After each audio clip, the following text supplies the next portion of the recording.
कांच के चूड़ी हो, कांच के चूड़ी जब तोहर बाजे लागे, तब होले हाल चाहत दिल में जागे लागे। कांच के चूड़ी जब तोहर बाजे लागे, तब होले हाल चाहत दिल में जागे लागे। तोहर खिलल खिलल अंग ओह पर जवानी के रंग, तोहर खिलल खिलल अंग ओह पर जवानी के रंग। देख जियराई तोहरे पीछे भागे लागे।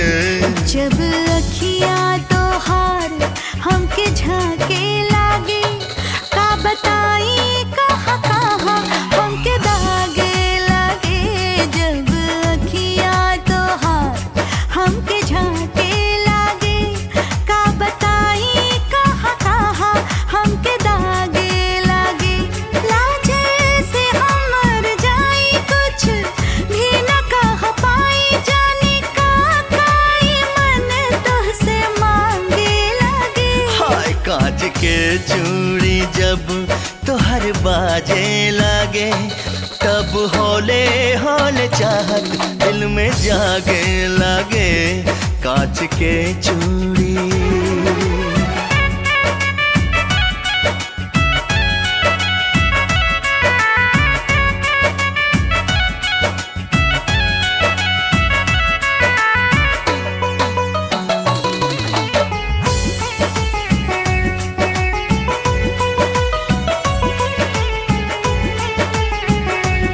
होठ लाली तोहार हाय कजरा के धार, माथे के बिंदिया लूटेला चैना करार।